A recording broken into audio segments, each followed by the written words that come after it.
Welcome back to another video, everybody. We are a few days away from the biggest time of the year for video games as we get the showcases giving us a glimpse into the future of stuff we are going to be able to play this year, next year, and beyond.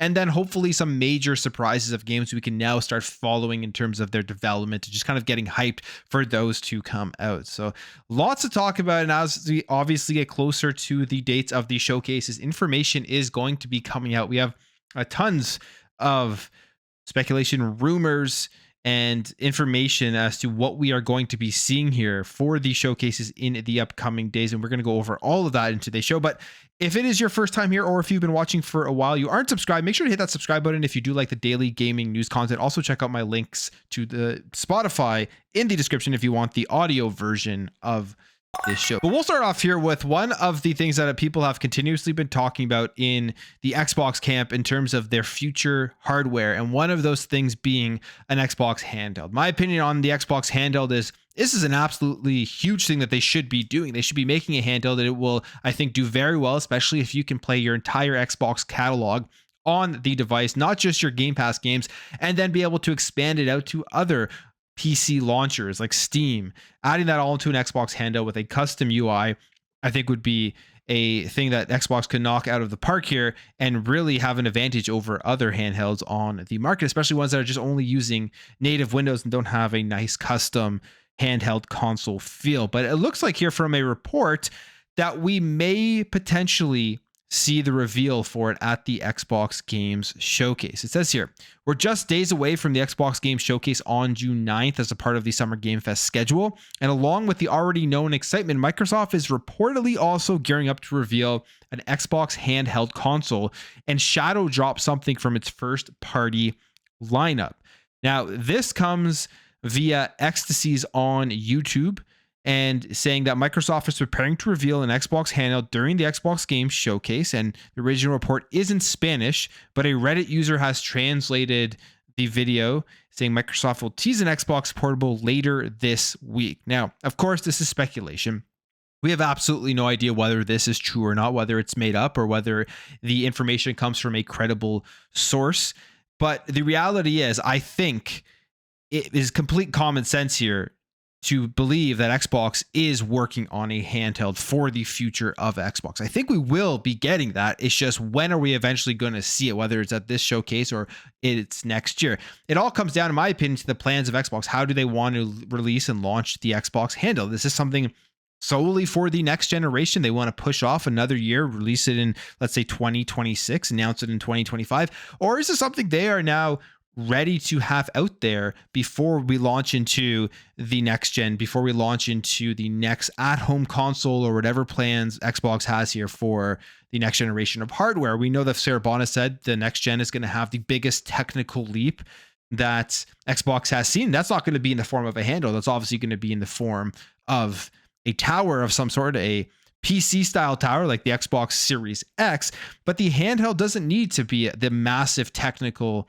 leap in hardware. It just needs to be something that is convenient, that is portable, and that gives people access to all the generations of Xbox on the go, and allow people to play games natively, download their Xbox library that they have purchased throughout generations. That would be the major point of a handheld. So my opinion is, you put this thing out sooner rather than later. Take advantage of the newest handheld technology out there, get some better battery life in there, and then release this and start allowing people to take their current Xbox library on the go wherever they want. And we know the Xbox is going to be competing with the Nintendo Switch 2 when they release their next version, which seemingly is going to be coming in 2025. So maybe you want to get out ahead of that, beat that to the market, and just give an awesome experience. They have to be able to make a good console UI, I think, to be able to take on the current handhelds out there, and then give people the option, hey, if they want to just launch regular Windows on it and play all their PC games, their Steam and stuff, give that the option too. I think it would be a huge win for Xbox. Now, when it comes to first party game, a shadow drop, who knows what that could be, but that's always exciting when there is a shadow drop that people don't expect that they can go out and play right after the showcase ends. So lots of things to be excited for here for the Xbox Showcase. And apparently it's going to be a decently long showcase. This comes via Jeff Grubb, who says that the showcase will be 2 hours long with about 30 games. And this is what he says. Not to spoil anything, but the numbers I'm hearing are about 2 hours and 30 games. And at least a handful of those games are stuff that we've never heard of before. So a bunch of surprises coming at this showcase. And 2 hours is generally what they do go for. And the Xbox showcase over the last number of years has given us surprises, has had those moments where people just didn't see it coming. And I can't wait for those moments, because I think there's going to be some first party stuff that we didn't expect at the showcase. I think there's going to be some Game Pass drops that nobody really saw coming. It's going to make the service even better. And then I'm also hoping for some more ABK news, some more news on the ABK games and when those games are going to be coming over to Xbox Game Pass. Are we going to be getting not only the look at Call of Duty Black Ops 6, but also the older games finally dropped into the Xbox Game Pass service, and create the hype around that so those games are revitalized and rejuvenated. We know Xbox fixed the servers, and there was a quick spike of people playing those games. When that happened, you put it into Game Pass, and those games will again have some big player numbers of people jumping in. Lots to look forward to.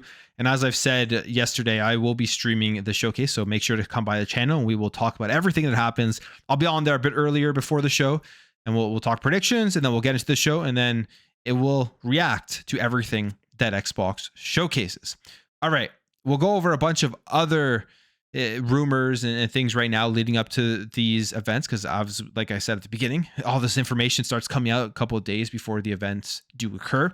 One of those games here that people are probably wondering what the heck is going on is Contraband. We know Xbox showed this off a few years ago. It's going to be, I believe, a multiplayer co-op style of game, like you're going on heists and stuff. Nobody fully knows too much right now about Contraband besides what they showed off, but we haven't seen anything from it. And the question here is there some development issues going on with this game? Has it been delayed? Is it going to be a while now before we do see it again and before it does come out? Well, it looks like that may be the case. This comes via the XNC podcast, and Meg on the podcast claiming that Contraband has been internally delayed and is now aiming for 2025 release at the earliest. And The Verge's Tom Warren also popped up in the comments on the podcast episode saying the Contraband is a ways off for sure. Here is the quote.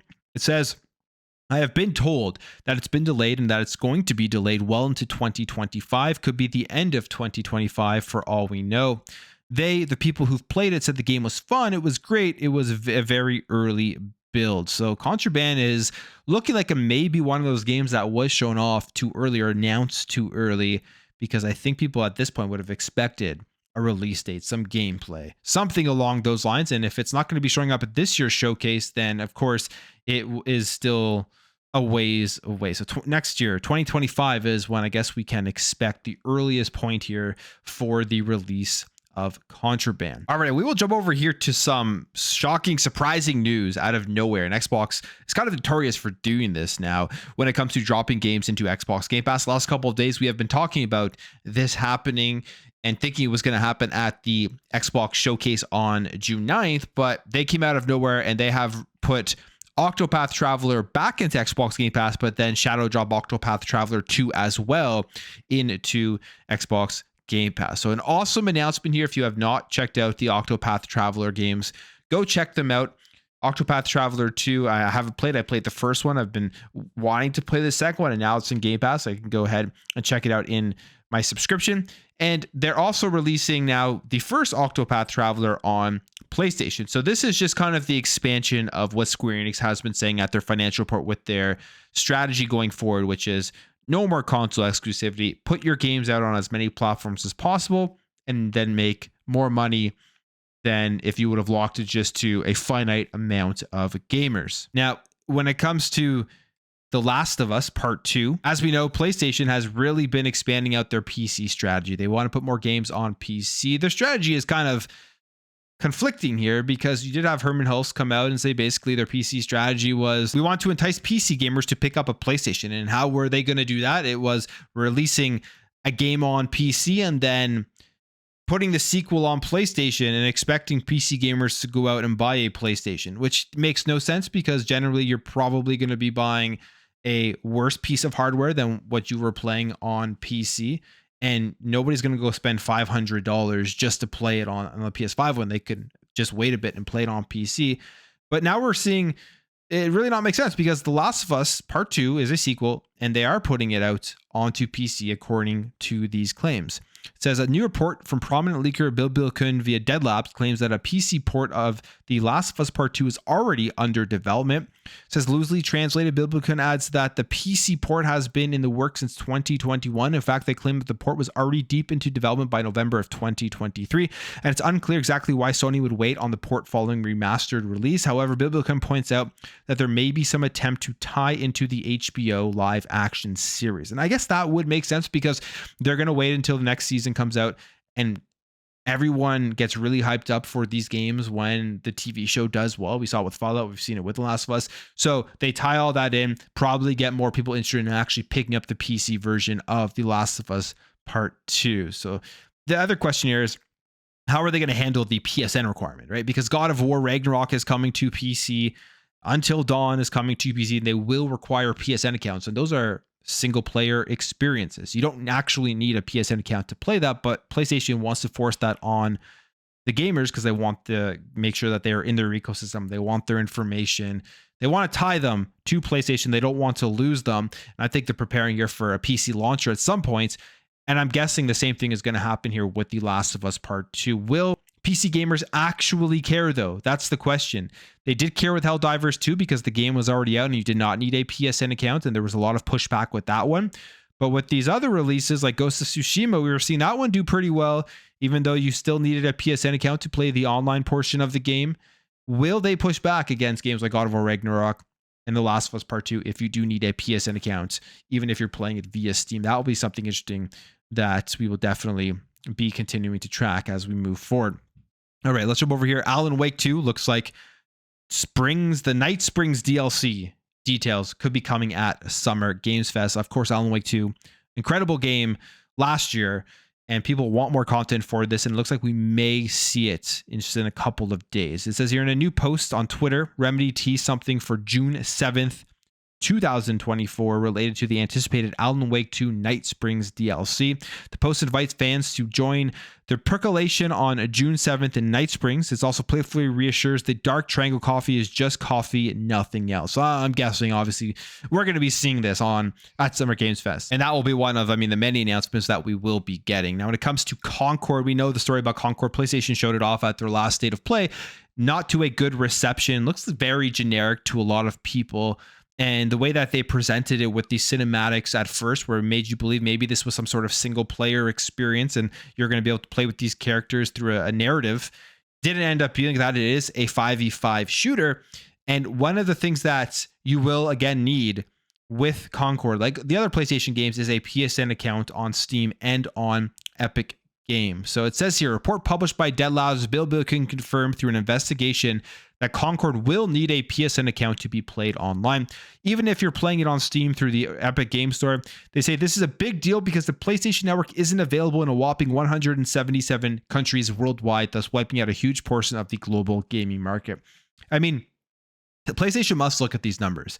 They must see the amount of countries that can't access this game by requiring a PSN account, and they just don't care. It doesn't matter to them. They probably run the numbers and realize that, hey, the investment or the return on the investment they are going to be losing, or the revenues they're going to be losing by cutting these 177 countries out, isn't a big deal on their spreadsheet. And of course, to the actual gamers out there, it's a huge deal because there's people out there that are going to want to play this and just won't be able to, because they will require a PSN account. Now, obviously, there are other ways you can get around doing that, but the reality is not everybody wants to do that, and they will just go ahead and skip this game. So they don't care.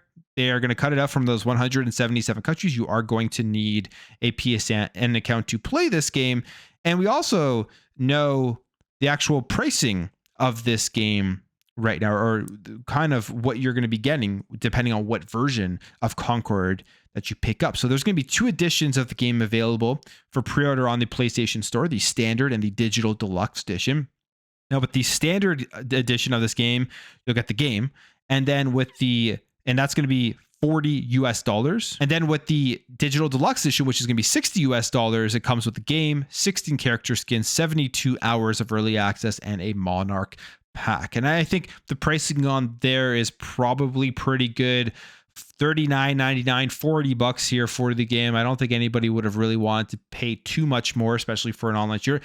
I'm interested to see if this does not sell very well, if they're going to quickly switch and make this a free-to-play online shooter. If the numbers aren't there, especially on the PC side of things, I wonder if they will switch and make this free-to-play. I feel like this is one of those games they probably could have made free-to-play and then tried to make their money via the microtransactions, the games as a service stuff, but they're opting to actually put a price tag on it. At least it isn't the full $60 that I think would, or $70 with today's pricing. I don't think anybody really would have been too into that. Probably would have really hurt the overall sales for it. Now, if you're a fan of Silent Hill and you want to know what the creator of that game, Kichiro Toyama, is up to, we are going to be getting the world premiere gameplay of Slitterhead at Summer Games Fest. So this is going to be very exciting for a lot of people. It says, according to a new post on Twitter from Jeff Keighley, the world premiere gameplay trailer for Slitterhead will debut during Summer Games Fest 2024.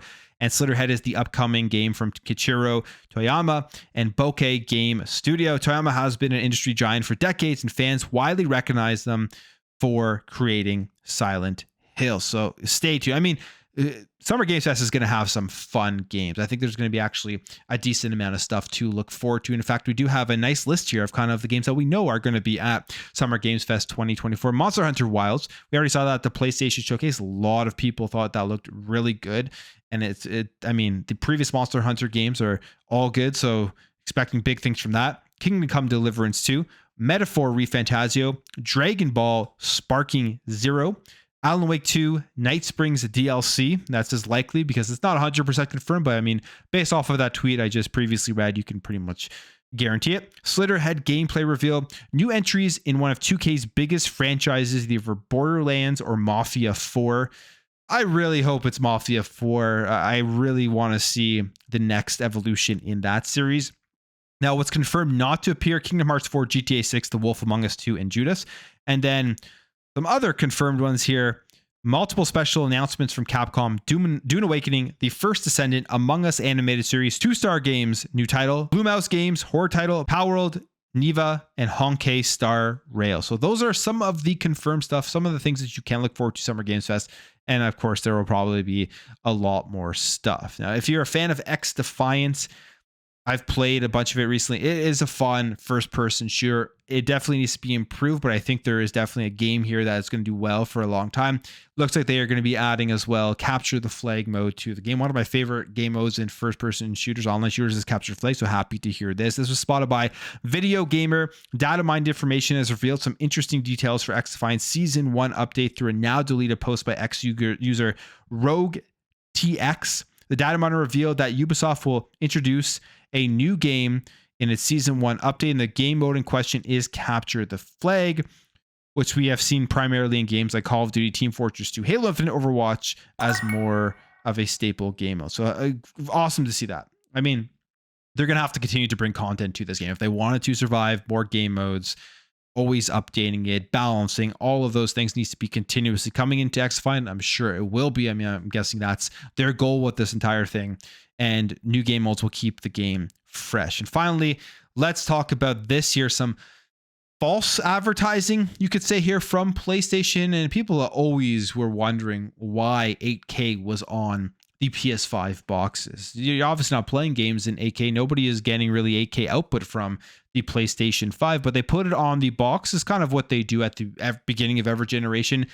They oversell their console to make it seem like it is the most revolutionary thing in the world, when in reality, it isn't. Now, they are quietly removing the 8K on the PlayStation 5 boxes. This comes via John Linneman. He tweets this out.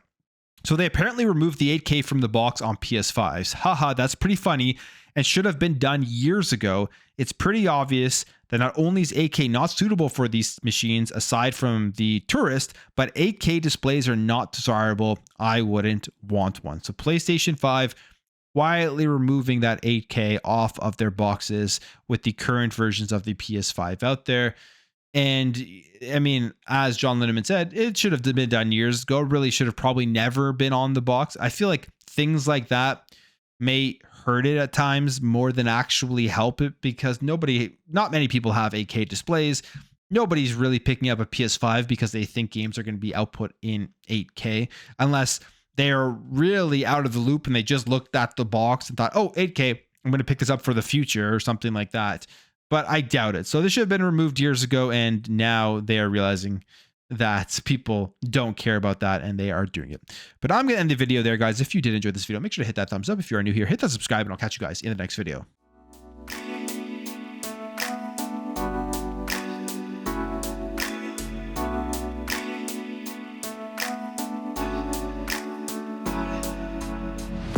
Bye.